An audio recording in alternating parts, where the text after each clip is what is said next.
Eles Boa orientam tarde. juntos, Sandra? Oi? Eles orientam juntos? Eles têm um laboratório em conjunto, né? O Sim, Tiago, o mas tem Zé. aluno em comum? Não, tem os meetings em comum que mostram os resultados e se ajudam, né? Mas cada um tem seu grupo gigante. Imagina um aluno orientado por um e orientado pelo outro. Nossa, não, aí não ia ter jeito. Bom, gente, É... boa tarde para todos. Mais uma vez voltamos aqui ao nosso Ciência ao Meio-Dia. E hoje nós temos uma convidada muito especial, que é uma das pesquisadoras que eu vi lá se formar e que hoje está brilhando aí nessa área que vocês vão ver sobre a inflamação, metabolismo ósseo, etc, etc. Então, ultimamente ela é a nossa referência lá no laboratório, a Yasmin aqui que está fazendo a sua dissertação de mestrado, está aqui pendurada aqui na Sandra, puxando o saco da Sandra, para poder. Eu acho que para vocês também vai ser um assunto bastante importante, que ele interfaceia várias das teses aqui do nosso programa. Então, a professora Sandra Fucada, né, ela é odontóloga e fez o seu PhD, o seu doutorado, o seu mestrado e doutorado, e também um pós-doc no Departamento de Farmacologia na Farmacologia de Ribeirão Preto, da Faculdade de Medicina. E hoje ela é professora de farmacologia da Faculdade de Medicina. Sandra passou um tempo também na Universidade de Glasgow. Você trabalhou direto com Ed Lu também, Sandra? Sim, 3 anos com ele. Quem sabe, quem conhece imunologia, sabe a importância do Dr. Lu, que é uma das pessoas que é referência em imunologia. E a Sandra tem uma base excelente de inflamação, né, e uma base excelente nessa parte de estrutura e metabolismo ósseo. Então, ela vai falar para a gente aqui sobre metabolismo de osteoclasto e tecido ósseo, que vai ser uma aula e tanto. Sandra, eu já te agradeço desde já, né, e informar que a gente está gravando, você se incomoda não, né? Não, A gente... pode ficar tranquilo. Tá. Então, quando você quiser compartilhar. Tá. Inicialmente, eu queria agradecer a Cris. Conheço a Cris, como ela falou, desde a minha formação. Acho que eu estava fazendo mestrado ou doutorado lá, e eu já conheci a Cris. Então, assim, para mim é uma honra. Eu fico super feliz de poder compartilhar o que eu estou estudando agora. Eu sinto falta, porque, embora eu trabalhe com inflamação, com metabolismo ósseo, pouca gente trabalha com metabolismo ósseo. Então, eu sempre fico tentando fazer uma propaganda e falando, gente, vamos fazer osso, vamos trabalhar com osso, porque é legal. Então, assim, espero que vocês gostem e que vocês se animem, né, a trabalhar com osso para a gente poder colaborar e dividir experiência. Vou compartilhar minha tela aqui agora. Tá aparecendo? Tá. Bom, então, vou falar sobre o metabolismo de osteoclastos e tecido ósseo. Tá? Então, atualmente eu sou docente da Faculdade de Farmácia de Ribeirão Preto, da USP. Eu tenho um laboratório que a gente chama de Laboratório de Biologia Óssea. Eu tenho o meu grupo independente aqui, que trabalha basicamente com metabolismo ósseo. E a célula preferida do laboratório são os osteoclastos. Daí eu vou mostrar para vocês por que a gente gosta tanto dos osteoclastos. Aqui está o meu e-mail, se alguém tiver alguma dúvida, quiser algum protocolo, discutir algum resultado, estou totalmente à disposição, pode me escrever que eu respondo, tá? Bom, então a gente começa falando sobre o sistema esquelético. Muita gente pensa que o osso, né, é um órgão estático, que ele não funciona para nada, ou seja, que ele não está ativo, mas é muito pelo contrário, é um órgão totalmente ativo e bastante complexo, né, onde ele não só tem a função, né, de sustentação do músculo, né, e fazer com que a gente consiga se locomover, mas ele também ele é uma importante fonte de mineral, tá? Então ele armazena não só a medula óssea, que são as células imunológicas, mas também fonte de mineral. E ele está constantemente ativado, né, durante o crescimento. Então, se a gente for pensar uma criança em desenvolvimento, o osso está em constante crescimento, ela tem que acompanhar, né, o tamanho do fêmur, da tíbia, dos braços, do crânio. Então, ele tem que acompanhar o desenvolvimento da criança. Durante a erupção dentária, né, então, como dentista, A gente sabe que os dentes de leite são menores do que os dentes permanentes, então a gente tem uma adaptação, um remodelamento ósseo da arcada dentária e da mandíbula e maxila para adaptar os dentes novos que estão nascendo. Durante as microfraturas, né? Então, quando você está jogando bola, ou você bate o braço ou a perna em algum lugar, você tem umas microfraturas, você não enxerga, mas ali os osteoblastos estão ali trabalhando para fazer com que o seu osso fique íntegro, tá? E esse processo, né, de remodelação do osso, a gente chama de, onde as células estão ativadas, a gente chama de remodelação óssea, tá? E as duas principais células que orquestram esse remodelamento são os osteoclastos e os osteoblastos, tá? Eles têm origens diferentes, né? Os osteoclastos, eles têm origem hematopoética, e que são responsáveis pela reabsorção, e os osteoblastos de origem mesenquimal são responsáveis pela formação do osso. Tá? Então, depois que ele forma, o osso começa a calcificar, a gente tem a formação dos osteócitos, que a gente achava que eram osteoblastos mortos, que estavam envoltos por tecido ósseo, mas hoje a gente sabe que ele tem outras funções, que ele também controla esse remodelamento ósseo e controla principalmente a diferenciação dos osteoclastos. Bom, então, esse equilíbrio, né, de ação dos osteoclastos e osteoblasto é que mantém a integridade óssea. Então, um formando, o outro reabsorvendo, o osso está em equilíbrio dinâmico. Mas, em algumas situações, a gente tem uma perda óssea exacerbada, que é observada em várias patologias, como, por exemplo, na osteoporose, na osteoartrite, na artrite reumatoide, doença periodontal, periapical. Então, várias doenças que têm essa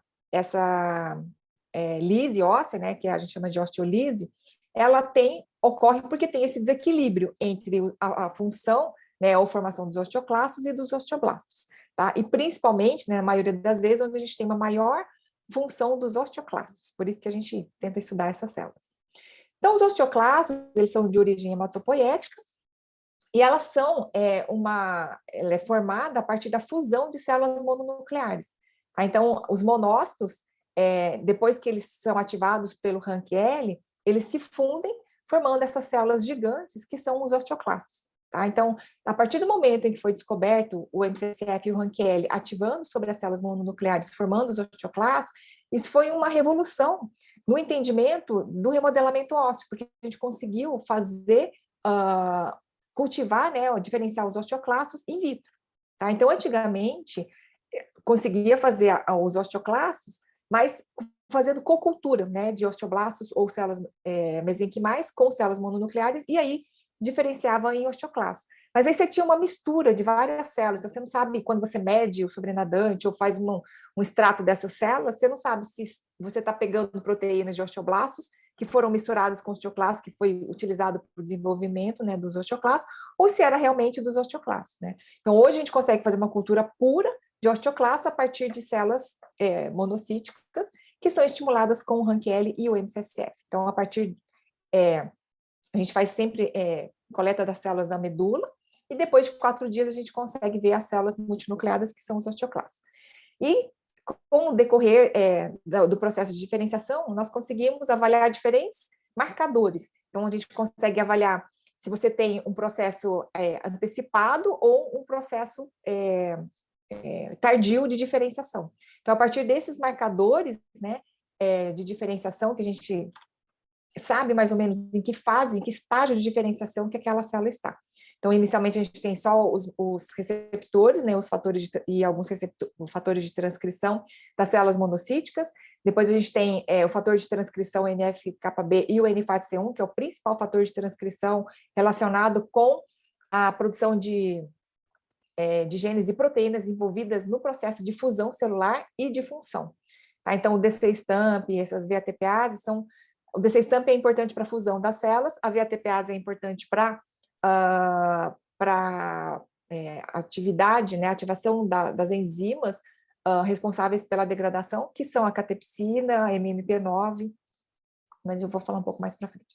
Então, quando descobriu que o RANKL ativava essas vias de sinalização e que ativava principalmente o NFAT-C1, promovendo a transcrição de diferentes genes envolvidos na diferenciação e função dos osteoclastos, a gente conseguiu, então, avançar muito nesse entendimento dos processos de osteoclastogênese, tá?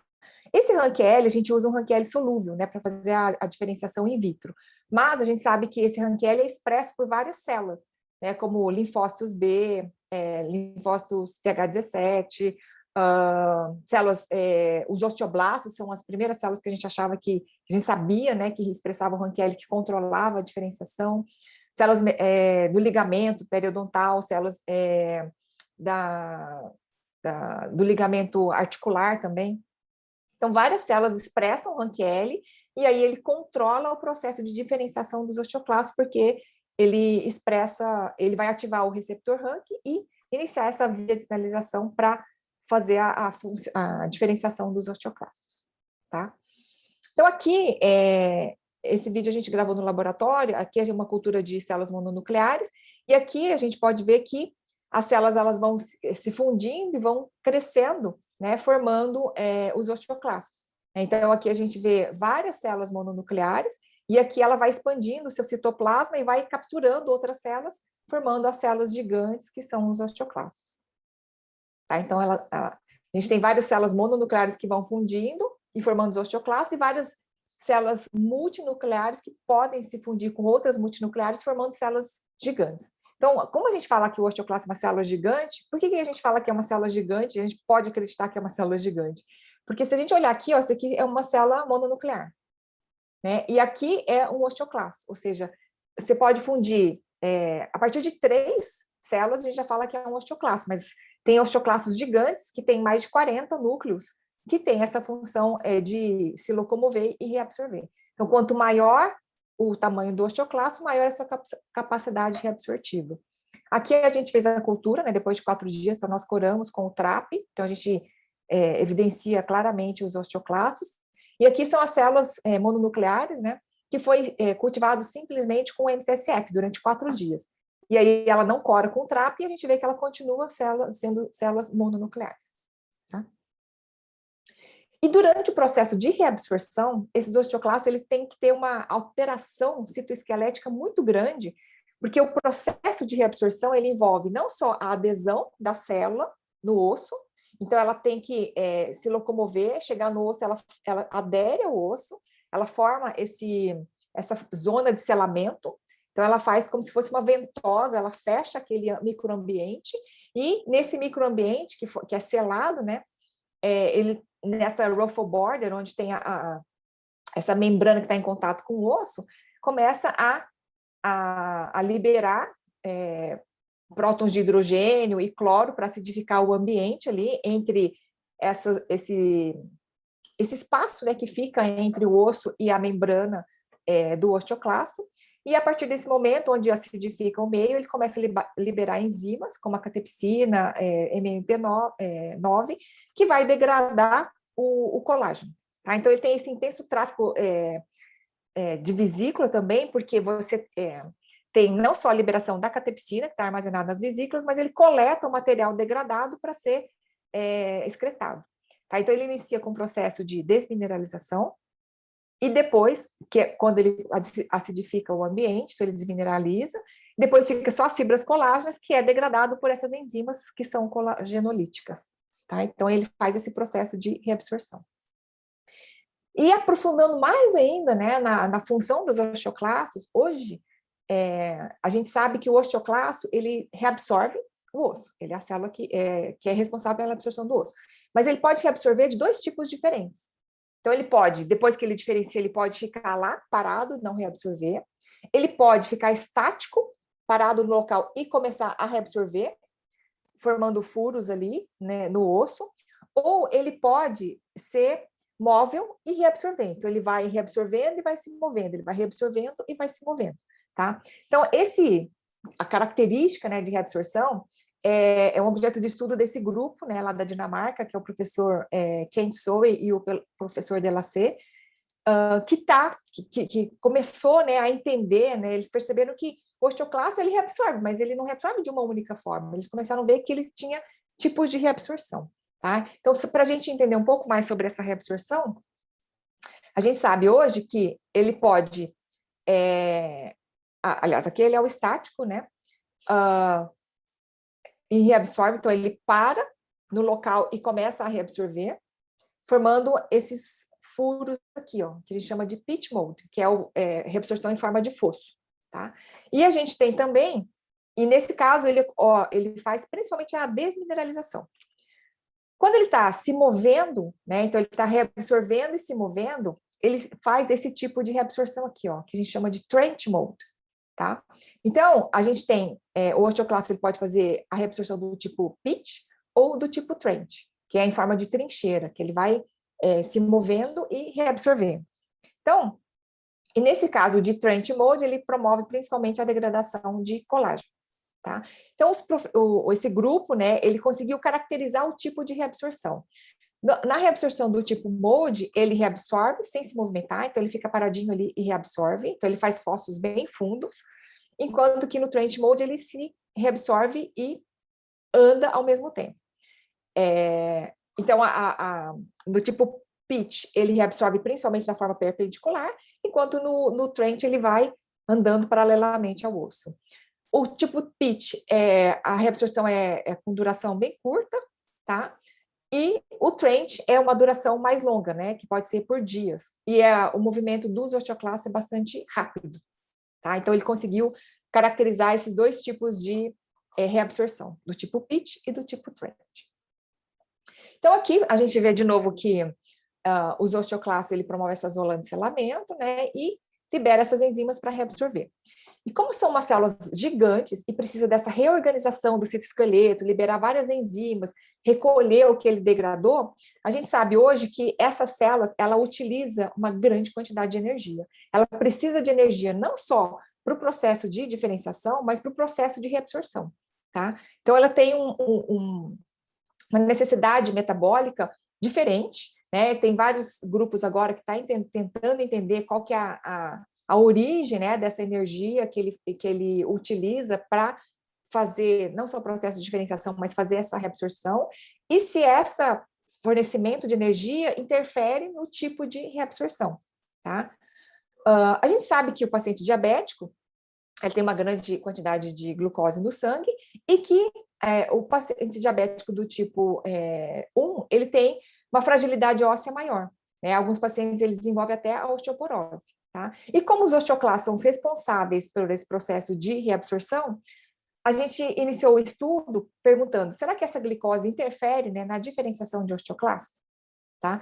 Então, o primeiro estudo que a gente fez alguns anos atrás é avaliar o efeito de concentrações diferentes de glicose sobre a formação dos osteoclastos.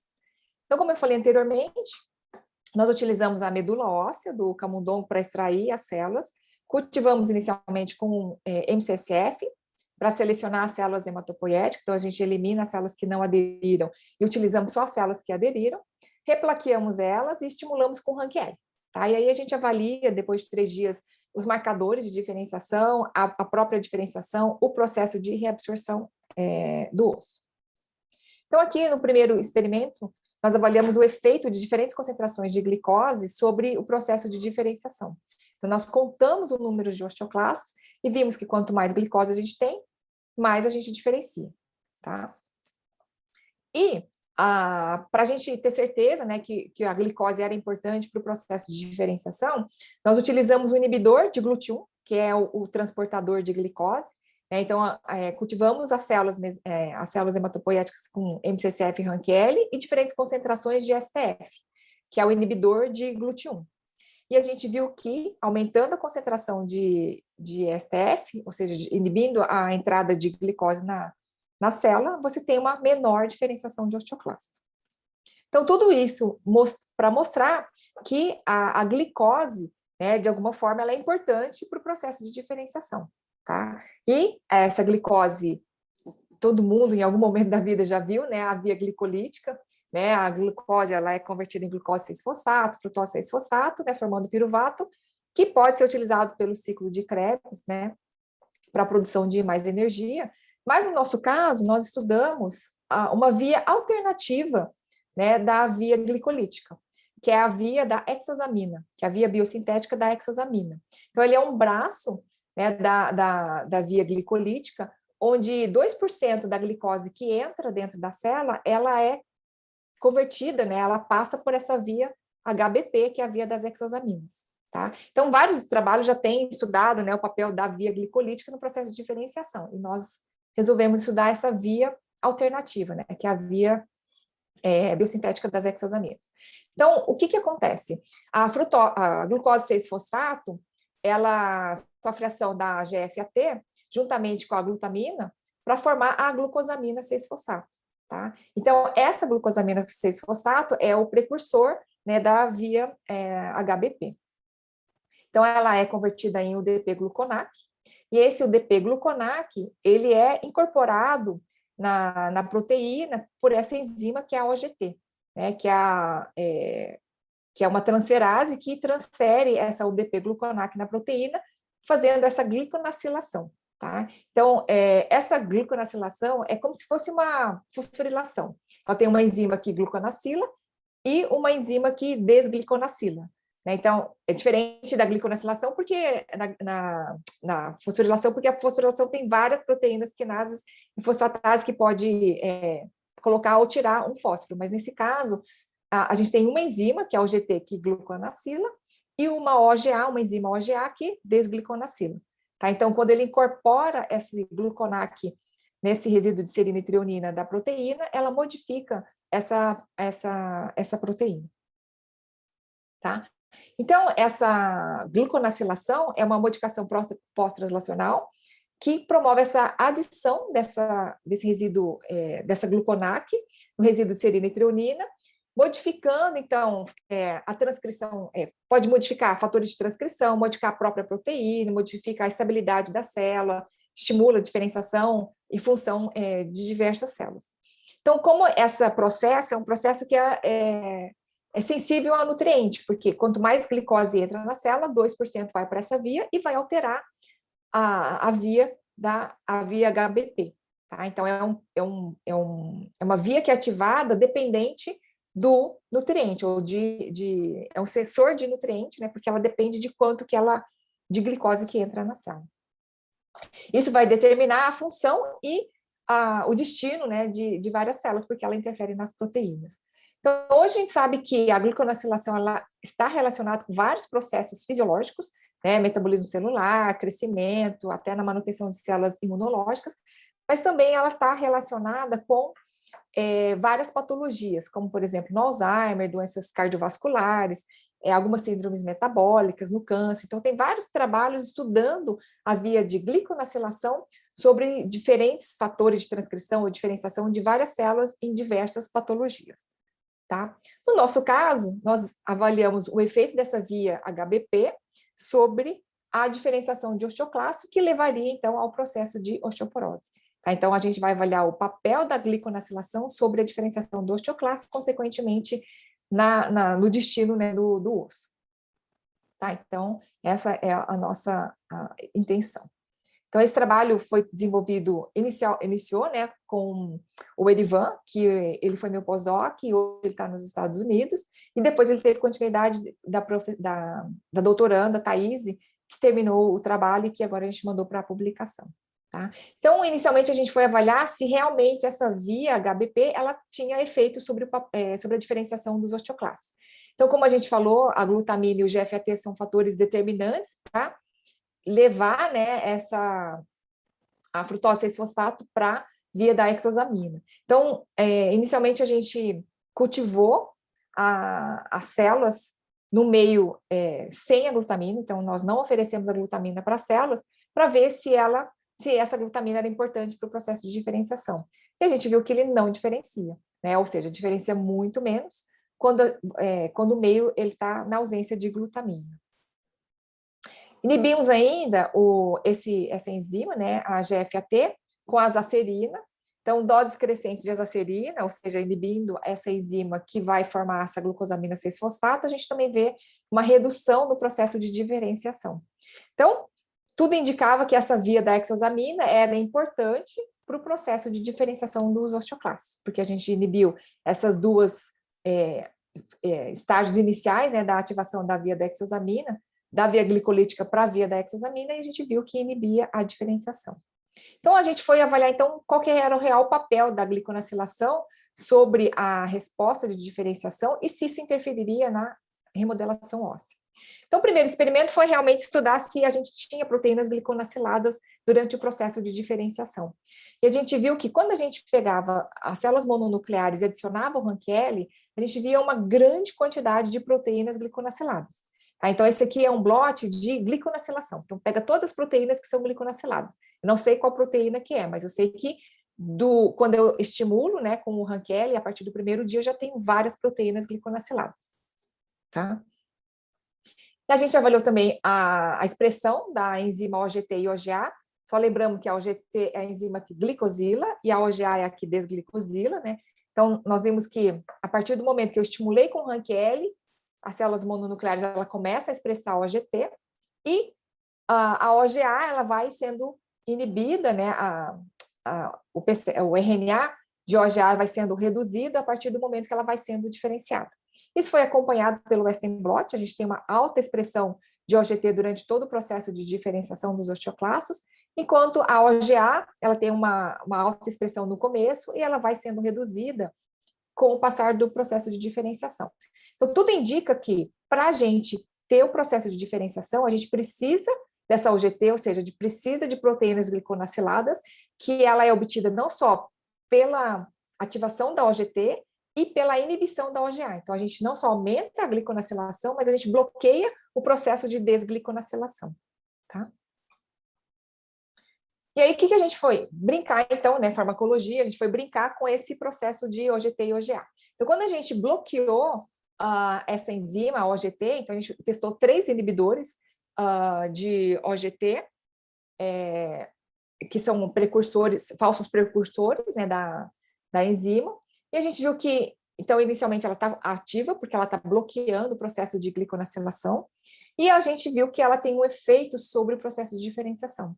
Então, se eu bloqueio a enzima OGT, ou seja, eu estou bloqueando o processo de gliconacilação, eu diminuo a diferenciação dos osteoclastos. Avaliando, né, aqueles marcadores, lembra que eu mostrei aqueles diferentes marcadores que a gente consegue ver no decorrer da diferenciação? A gente vê uma menor a expressão desses marcadores, né, da integrina, que é importante para a fusão dos osteoclastos, quando a gente bloqueia a OGT com esse 5S-gluconec, que é um falso precursor. A gente tem uma redução também do fator de transcrição, que é o principal fator de transcrição para a diferenciação, e a gente vê também que tem uma redução da expressão daquela enzima, né, que é importante para diferenciação dos osteoclastos, né, que é a catepsina K. Então, a gente foi, então, inicialmente a gente viu que ele inibe o processo de diferenciação e a função dos osteoclastos. Então, esse ensaio de função dos osteoclastos é bem interessante. Nós cultivamos o osteoclasto em cima de uma placa que ela tem essa hidroxiapatita, que é a parte mineral do osso. Então, é como se fosse um osso sintético que tem no fundo do poço da plaquinha. Então, quando eu cultivo a célula lá em cima dela e ela diferencia, ela começa o processo de desmineralização. Eu consigo ver essa área onde foi desmineralizada, tá? Então, se a gente avaliar aqui, essa parte branquinha aqui seria o mineral que está depositado no fundo do poço. E quando eu diferencio com Rank-L, depois de 4 dias ele começa o processo de degradação daquele mineral e forma essa parte mais clarinha, que é onde ele removeu o mineral que estava depositado no fundo do poço. Quando a gente bloqueia a OGT, a gente vê que essas áreas, né, de desmineralização, ela está menor quando comparada ao controle. Ou seja, inibindo a gliconacilação, eu também bloqueio o processo de função dos osteoclastos. Tá? E a gente foi brincar, então a gente inibiu a OGT, agora a gente vai estimular, então, a ação da OGT. A gente forneceu o gluconec, que é aquele substrato que a OGT usa para gliconacilar. Então, quando a gente forneceu diferentes concentrações, né, de gluconec, a gente vê que ele tem um boom, né, de diferenciação. Então, quanto maior o substrato, quanto maior a quantidade do substrato de gluconec, maior é o processo de diferenciação, ou seja, mais osteoclastos eu tenho diferenciado. E quando eu bloqueio essa OGT, eu adiciono o gluconec e bloqueio a OGT, eu tenho a reversão desse processo, mostrando que é a OGT que está adicionando esse gluconec em alguma proteína, estimulando a diferenciação dos osteoclastos. Então, a gente mediu a área dos osteoclastos e a atividade dessa enzima, né, do TRAP, que é uma enzima liberada pelos osteoclastos, a gente vê que ela está maior quando eu coloco uma dose alta, né, de gluconec, que é o 3 milimolar. Da mesma forma, avaliando os marcadores, né, de diferenciação, a gente vê que tem um aumento na integrina, aumento do fator de transcrição e aumento de catepsina. Então, tudo isso mostrando ou sugerindo que quando eu aumento ou que eu forneço, né, substrato para a enzima OGT, eu estou aumentando todo o ambiente para que tenha maior diferenciação de osteoclasto. Lá atrás, então, a gente usou a inibição farmacológica, agora a gente estudou a inibição genética, né? Então, aqui a gente usou o animal Crelox para OGT. Então, geneticamente, as células, os osteoclastos, eles não expressam a OGT, né? Esse animal, ele é catepsina, CRE, ou seja, a gente está deletando especificamente a OGT dos osteoclastos, tá? Então, geneticamente, essas células, os osteoclastos, eles não têm a OGT e, de fato, ela tem uma deficiência, né, uma menor diferenciação dos osteoclastos. Quando a gente pega as células de camundongos, que são catepsina, CRE, OGT, flox. Tá? Então, contando o número de células, a gente tem uma menor diferenciação dos osteoclastos, mas só de a gente ver já é nítido que você bloqueia, né? Quando bloqueia a OGT, bloqueia a diferenciação. Para aprofundar um pouco mais sobre isso, sobre o papel, né, da gluconacilação na diferenciação dos osteoclastos, nós avaliamos aqui, que a Yasmin está tentando fazer no laboratório, a diferenciação de células humanas. Tá? Então, nós isolamos a célula CD14 do sangue periférico, cultivamos com 2 dias com MCSF, coletamos essas células e replaqueamos com MCSF Rank-L, também na presença do gluconec, que é o substrato, ou do inibidor da OGT. Então, a gente estimulou e bloqueou a OGT e avaliou, então, a diferenciação de osteoclastos agora humano. Da mesma forma, quando bloqueamos o OGT com esse inibidor OSME, a gente tem uma redução do número, né, de osteoclastos. Aqui a Thaís, ela contou o número de osteoclastos por campo, ela estava menor com diferentes concentrações do inibidor. E quando a gente coloca diferentes concentrações do gluconec, né, de forma contrária, a gente vê um aumento da diferenciação dos osteoclastos. Tá? Então, estimulando a OGT, você tem maior diferenciação. E aí agora a gente começou a brincar, né? A gente viu que a OGT era importante para a diferenciação e para a função. Mas será que essa gliconacilação, ela interfere na qualidade, né, de reabsorção, que eu mostrei anteriormente? Será que ela vai interferir na formação do pitch e do trend? Então, nesse estágio, a gente utilizou um protocolo que é de reabsorção também, mas é um pouco diferente, porque nesse caso, nós compramos o disco de osso, tá? Então, esse aqui é um disco de osso bovino, cortical bovino, onde a gente coloca no fundo do poço. Tá? Então, esse disquinho, ele é colocado no fundo do poço, e a gente coloca as células em cima desse disco de osso. Ele é um pouco diferente, porque naquele outro que a gente compra lá da Corning, ele é só a parte mineral. Nesse caso, ele tem a parte mineral e a parte de colágeno, porque ele é um osso de verdade. Tá? Então, algumas revistas já não aceitam mais aquela parte, a reabsorção, né, só o processo de desmineralização, porque eles falam que não é o processo de reabsorção completa. Nesse caso, não. Nesse caso, a gente tem parte mineral e parte orgânica, que é o colágeno. Então, nós cultivamos os osteoclastos na presença, então, do disquinho de osso, e avaliamos a qualidade da reabsorção. Então, a gente viu aqui, consegue diferenciar, né, a reabsorção do tipo pitch, que está em verde, e do tipo trench, que está em amarelo. Então, quando a gente adicionou o gluconec, nós observamos que a gente tinha uma maior diferenciação do tipo trench, e o tipo pitch não era alterada quando a gente adicionava o gluconec. Tá? Então, o pitch ele ficava igual, ou seja, o mesmo número de pitch, sem e com o gluconec, mas quando a gente adicionava o gluconec, a gente via que aumentava o tipo trench. Tá?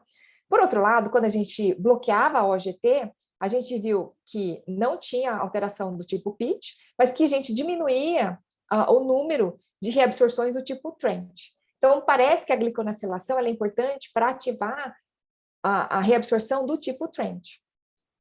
Para a gente confirmar isso, nós fizemos, esse trabalho ele foi feito lá na Dinamarca, em colaboração com o professor Ken Soy, onde a minha doutoranda ela foi lá e ela fez uma cultura de osteoclasto no disco de osso, e avaliou nos vídeos, né, a qualidade de reabsorção óssea. Então, tem esse time-lapse recording, onde ela vai filmando o osteoclasto e ela consegue avaliar o tipo de reabsorção. Tá? Então, aqui, ela utilizou esse osso que está corado em vermelho, com rodamina, e o osteoclasto está corado em verde. Tá? Então, se a gente for avaliar a qualidade da reabsorção, a gente vê aqui que ele forma algumas trench e alguns pitches aqui. Então, o osteoclasto ele forma poucos pitches e alguns trenches, isso num grupo controle, tá? Quando ela avaliou por 3 dias o processo de reabsorção. Quando ela adicionou o gluconec, vocês vão ver que o tipo trench, ele é muito maior, as células ficam mais agressivas, né? Andando mais rápido, vou colocar de novo, quando comparado com o controle. Tá? Então, aqui ó, a gente vê muito mais trench, uma reabsorção muito maior quando comparado com o controle. E quando a gente bloqueou a OGT com o OSME, a gente vê que os osteoclastos eles ficam muito mais estáticos, eles reabsorvem muito menos que o controle e ele não fica se movimentando muito, é como se estivesse bloqueando a movimentação dele, tá? Então, aqui a gente comprovou que a gliconacilação é importante não só para o processo de diferenciação, para a função, né, fazer com que ele reabsorva mais, mas que parece que ele modifica o tipo de reabsorção. Esse osteoclasto ele fica mais agressivo, ele fica se movimentando mais e reabsorvendo mais. Ou seja, ele muda a característica de reabsorção do tipo pitch para o tipo trench, quando a gente estimula a gliconacilação. Então, aquilo tudo foi in vitro, né? Será que isso tem uma relevância em vivo? Então, a gente estudou a qualidade do osso do animal nocaute, né? Então, lembrando que esse aqui é um animal catepsina CRE, ou seja, só os osteoclastos é que são nocautes para OGT, as outras células, elas todas apresentam, né, a gliconacilação normal, só os osteoclastos é que não fazem a gliconacilação.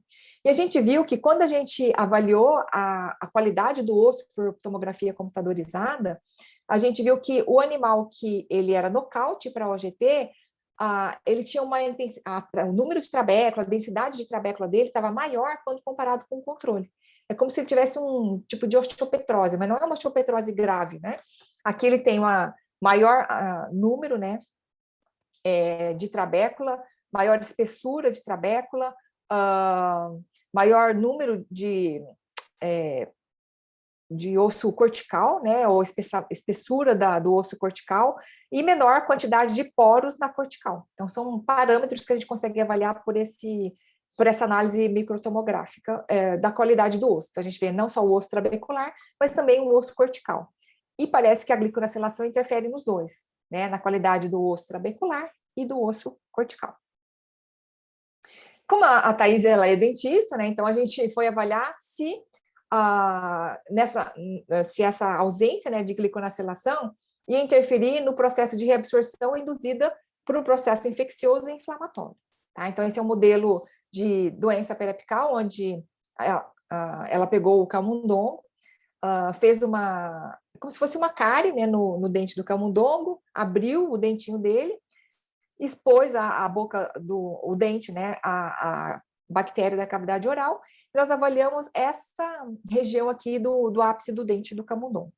Tá? Então, aqui é uma histologia dessa região aqui do dente do camundongo, da raiz do dente, onde a gente vê no animal controle um intenso infiltrado inflamatório e reabsorção, e no animal nocaute a gente vê uma menor infiltração, né, e uma menor área de reabsorção, tá?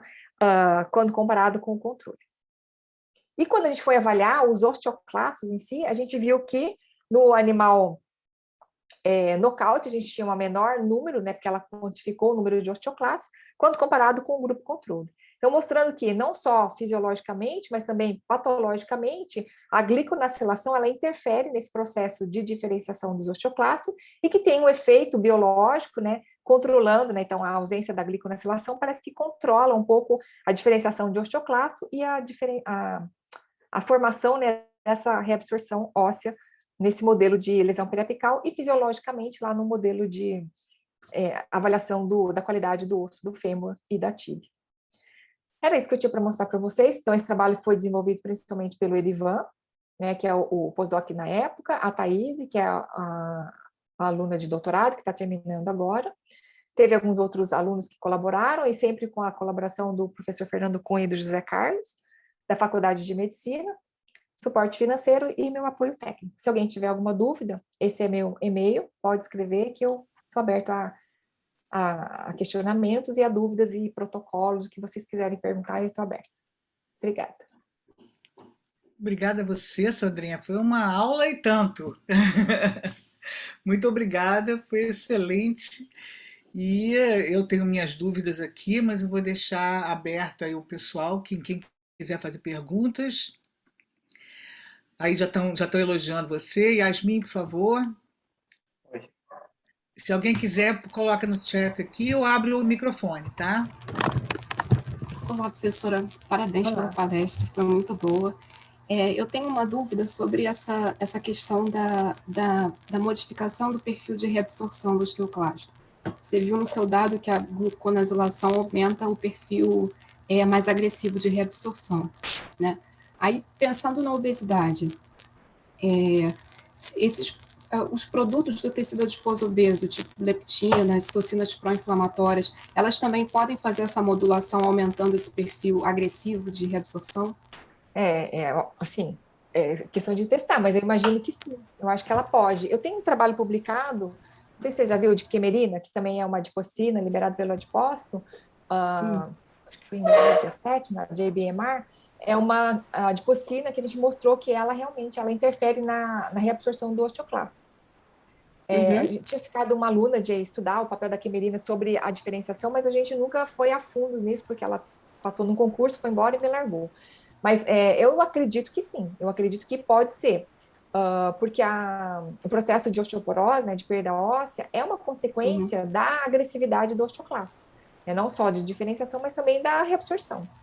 Então, eu acho que vale a pena testar sim, eu acho que é um caminho para entender um pouco mais sobre essa reabsorção. Tem trabalho se você tiver a oportunidade de ver, tem vários trabalhos desse grupo do Kent e do Soe, e do Delacet, que eles fizeram estudos com estrógeno, colocando estrógeno, eles viram que modulava também a diferenciação do tipo Pitt e do tipo Trent, a glicocorticoide, que a gente sabe que glicocorticoide ele induz, né, a osteoporose, e aí o glicocorticoide também estimula a reabsorção do tipo Trent. Então, assim, eu acho que a gente não sabe o que faz, assim, por que muda, né, a qualidade da reabsorção, o que faz com que ele fique mais agressivo. A gente sabe o final, tá vendo lá que ele está reabsorvendo mais, mas o que ativa lá, a gente não sabe. Mas que estrógeno, ausência de estrógeno estimula o tipo Trent, glicocorticoide estimula, ele pegou pacientes idosos também, então tem vários trabalhos que ele está tentando ver qual é a consequência, né, de vários fatores sobre a mudança de remodelação, de reabsorção. Entendi. Está anotado aqui, vou procurar ler. Muito obrigada, tá? Mais uma vez. O Amir Jafari tem uma pergunta também. Poderíamos manipular a diferença de células mesenquimais ósseas em tecidos adiposo com aspectos metabólicos? Eu não entendi exatamente a sua pergunta, Jamir. Se você quiser fazer, pode fazer em inglês, a Sandra fala inglês, não tem problema nenhum. Yeah.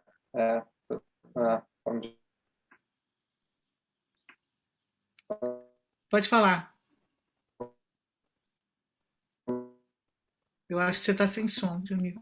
Boa tarde. Você escuta a mim?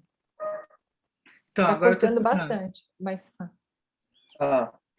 With metabolic aspects, are we able to change the mesenchymal stem cells into adipose tissue or reverse? Or we change mesenchymal stem cells when wants to differentiate into adipose tissue. With metabolic clues and keys and factors, we manipulate them, change them. Você Você entendeu, Sandra? Que eu, Não, não. é, Eu entendi. Because the osteoclasts are not originated from mesenchymal stem cells. They are originated from hematopoietic stem cells. So you can, of course, the metabolic chains can change the mesenchymal stem cells to adipose tissue or osteoblasts. But that's what we are studying now, that metabolic chains can or which way and how can the metabolic change influence the osteoclastogenesis from hematopoietic cells. Did you get it? Well, actually, I didn't really get your question, but I don't know if I could answer or clarify anything. respondeu, Amir? Não, professor, eu escrevi a minha pergunta de novo, tá? Tá bom. Escrevendo aí. Tem mais alguma pergunta? Porque eu tenho. Sandra, quando você interfere na glicosilação, é complicado esse nome para mim, para falar, gliconacilação.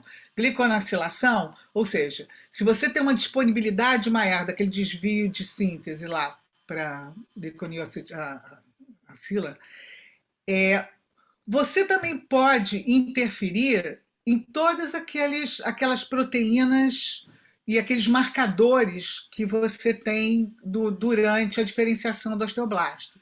Então, por exemplo, as integrinas, elas são proteínas glicosiladas, né? E elas têm uma glicosilac bem alterada. E tem alguns trabalhos, eu não fiz exatamente, eu não sei exatamente com tecido ósseo, mas tem uns trabalhos com câncer, em que eles mostram que essa alteração na glicosilação, né, pode modificar o perfil. E aí eu fiquei pensando o seguinte, por que eu estou falando isso? Porque quando você coloca a tal da reabsorção do trench, né? Você aumenta a quantidade de trenches lá e mantém o PIT, significa que essa célula, aparentemente, ela está aderindo menos, mas ela mobiliza mais. Pode ser. Entendeu o que eu estou falando? Sim, né? Sim, então eu fiquei pensando, você chegou a ver alguma coisa de expressão quando você tem mais você aumenta a glicosilação tal, você já viu diferença na expressão dessas integrinas, da expressão de osteopontina, de outros mecanismos adesivos, entendeu? Então, na verdade, a gente não fez exatamente, a gente fez a integrina alfa-V, que a gente, quando inibe, ela inibe, quando estimula com gluconec, ela está aumentada, mas não de todas as integrinas, assim, a gente só fez uma, que a gente foi pegando assim, no processo de função, no processo de adesão, no processo de fusão, então a gente foi pegando um gen alvo de cada para a gente ver se ela está interferindo, e realmente ela interfere na expressão da integrina alfa-V. Ela interfere? Interfere. Ela, quando você estimula, ela aumenta. Quando põe gluconec, ela aumenta a expressão de integrina alfa-V, e quando bloqueia com OGT, com OSME, com BAD, com 5S, todos, ela inibe a alfa-V integrina. Porque a alfa-V, ela é uma daquelas integrinas que, pela mobilidade mesmo, né? E você chegou a ver alguma proteína de matriz, osteopontina, vitronectina, essas coisas assim? Não, essa porque eu achei super interessante isso, porque se ele ele tem capacidade de caminhar, sabe como é que é? Então, eu acho que toda essa mobilização de citoesqueleto dele deve estar alterada, né? Em função dessa glicosilação. Né? Que eu achei super legal, né? Super interessante mesmo. Na verdade, assim, eu estou tentando publicar esse trabalho desde o ano passado, que já foi para 500 revistas e ninguém aceita, porque eles querem saber o que está sendo gliconacilado, eles não querem só ver o fenômeno em si, eles falam, mas você tem que mostrar qual proteína está sendo gliconacilada. Então, a gente já tentou fazer proteômica em vários lugares, nos Estados Unidos, até aí no Rio de Janeiro, mas é muito difícil, assim, E eu acho que não é uma proteína, são várias proteínas que podem estar, que são gliconaciladas e que pode ser responsável por esse processo Dá de uma olhadinha diferenciação. nessas proteínas de matriz. Não, ó, já Eu anotei aqui, acho vou que, dar uma olhadinha. eu acho que essas proteínas de matriz, né, quando você pensa. Duas coisas que eu viria: proteína de matriz e proteína de citoesqueleto. Eu ficaria nessas duas categorias, porque essa glicosilação dessas proteínas modifica um pouco a mobilidade, né? Que eu não sei se a palavra seria essa, né? Mas Uhum. é bem interessante. E É porque, outra na verdade, ele precisa mover, obviamente, porque ele é o Trent, mas ele precisa manter aquela adesão. a adesão, né? Porque ele tem que Pois é, manter. mas aí quando você tem, porque você tem umas proteínas de matriz que elas são mais densas, elas são de fixação, né? Aham. E tem outra, e a própria integrina, determinadas integrinas, elas fazem isso também. Quando você está mostrando que quando você pode glicosilar essas proteínas, você pode modificar de repente a funcionalidade dessas proteínas sem interferir na expressão delas, Sim, pode. entendeu? Verdade. Eu acho que assim, é um tiro. Não, mas muito bom, gostei, assim, eu acho que é um Olha, bom. vê se você consegue entender, você tem acesso a coisa. Aham. O Amir colocou uma pergunta aqui, como a função, como os metabólicos, a pergunta do Amir, para quem não viu, foi os fatores metabólicos que modificam a função das células osteoclásticas na absorção óssea, se eles seriam capazes de modificar a diferenciação de células mesenquimais do tecido adiposo ou inibir a diferenciação de células mesenquimais, fatores metabólicos podem medir a diferenciação de suas células? Olha só, Mira, antes da Sandra responder, eu vou te dizer que interfere sim, porque a gente está vendo isso. Esse Aham. fatores metabólicos. É porque os fatores metabólicos interferem em tudo, né? Então, assim, principalmente porque as células mesenquimais, elas vão dar origem aos adipócitos e os osteoblastos. Então, tem muito isso. No momento que ele começa a ir para o adipócito, você até diminui a qualidade do osso, porque você tem menos osteoblastos sendo formado. Então, essas alterações metabólicas, elas interferem sim, com certeza. E É tem uma vários das coisas que trabalhos. a Yasmin está estudando, é exatamente isso. A gente está vendo se essas vesículas podem interferir porque a Simone viu que é, a- você tem no obeso, você tem uma alteração na velocidade de adipogênese, né? E na Uhum. migração dessas células. Então a gente está vendo se ao contrário, se desviando para a adipogênese, você tem uma alteração para osteoblastogênese, né? Uhum. Menor osteoblastogênese. Não, deve ter, porque elas são Com a certeza. mesma origem, né? Mais algumas perguntas? Ah, então, as pessoas, você tem uma perda de massa óssea no envelhecimento. É isso que você está perguntando? É. Se pode ver? Eu não entendi a sua pergunta, Mir. Mas Acho que ele está falando, então, por isso, provavelmente, o idoso tem uma perda óssea, porque ele tem. É isso, será? Pode ser tratado com esses métodos? eu acho que sim. Eu acho que é assim. Você tem que pensar no remodelamento ósseo, né, Sandra? É. Né? Bom, Gracinha, quer falar alguma coisa? Quero agradecer a Sandra, adorei ver. A pergunta a Yasmin já tinha feito, que foi a primeira que me ocorreu. Realmente é a pergunta. Desculpa. Nada, imagina. Foi bom.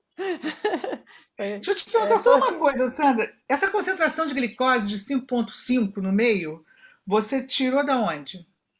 Não, na verdade, é o normal, né? O normal do O normal. alfa-ME é 5,5. Na verdade, a gente diminuiu, né? A gente usou concentrações menores, né?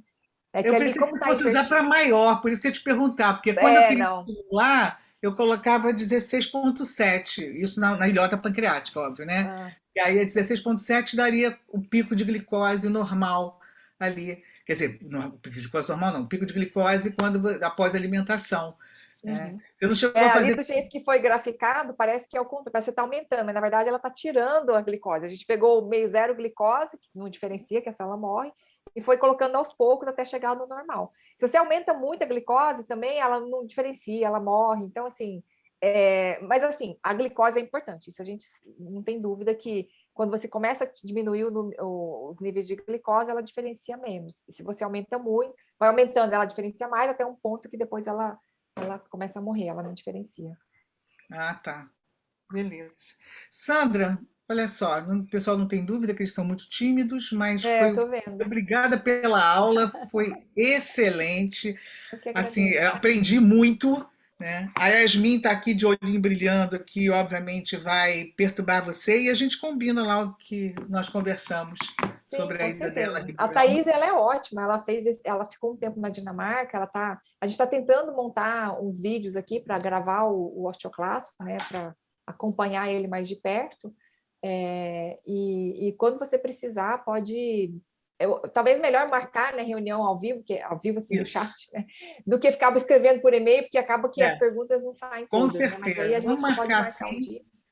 Vai ser ótimo. A Yasmin vai gostar do clima de Ribeirão Preto.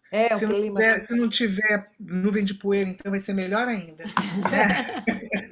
Não, mas agora Bom, Sandra, chega. mais uma vez obrigado. Um abraço Eu a que todos agradeço. aí. Você sabe que vocês moram no meu coração, Ribeirão Preto mora, aí a USP de Ribeirão Preto mora no meu coração. Um abraço para todos e muito obrigada, querida. Eu que agradeço. Um beijo a todos. Para vocês todos, semana que vem, se eu não me engano, é a professora Iraima, né?